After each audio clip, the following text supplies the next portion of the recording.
थे। और आईसीएस का एग्जाम इंडिया में नहीं होता था, उसका एग्जाम लंदन में होता था। और साथियों, आप ये जानिए कि इस पिछड़ा इलाका से, इस गरीब परिवार का, अति पिछड़ा परिवार का आदमी इतना संघर्ष करके, इतना मेहनत करके, इतना बड़ा पद हासिल किया, आईसीएस कंप्लीट किया। और आईसीएस का पावर साथियों, हो सकता है आपको पता हो सकता है ना भी पता हो, मैं आपको बताना चाहता हूं।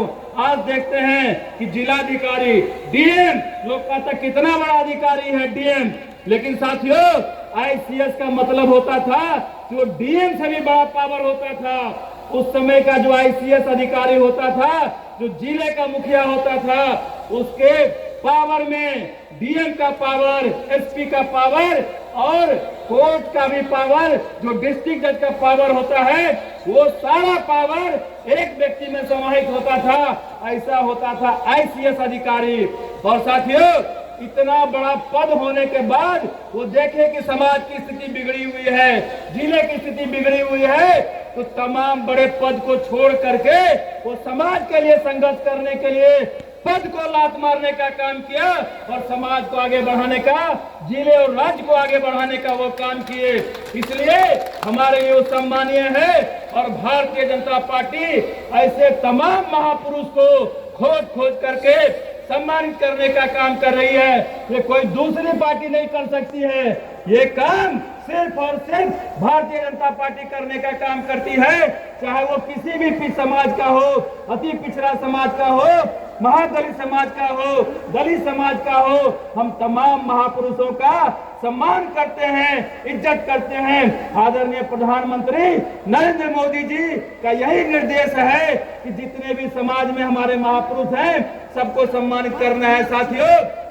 और आज यहाँ क्या हो रहा है? आज बिहार की स्थिति देख रहे हैं कि जब से ये पलटू राम पलटी मारे हैं, बिहार की दुर्गति हो रही है, सभी समाज का अपमान हो रहा है। एक एक करके, चाहे वो महादलित के पूर्व मुख्यमंत्री जीतन राम मांझी का है, जो आपने देखा होगा हाल में कि कैसे विधानसभा में उन्हें तुम तराम करके बेइज्जत करने का काम किया।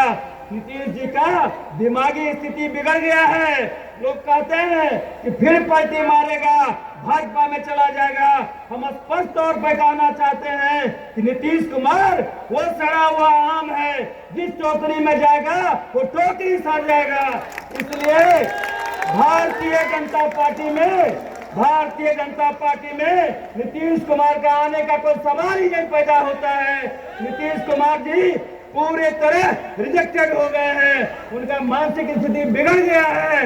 आप देखें कि विधानसभा में कैसा अनाप शनाप भाषण देते हैं, उस बात को हम अपने परिवार में बैठ के सुन नहीं सकते हैं।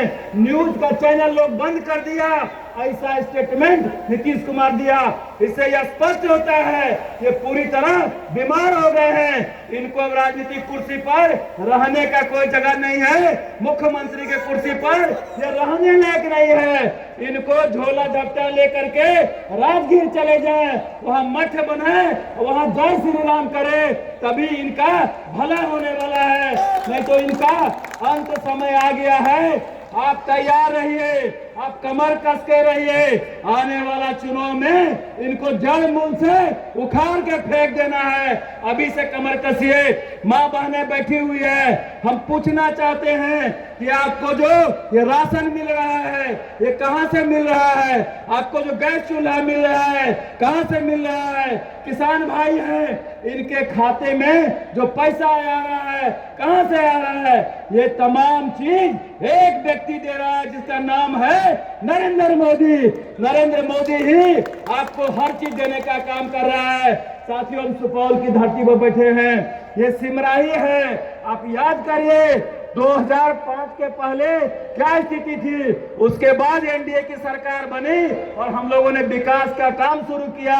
और जब स्वर्गीय अटल बिहारी वाजपेयी जी प्रधानमंत्री बने, ये 4 लेन सड़क उन्हीं का देन है, ये भाजपा का देन है।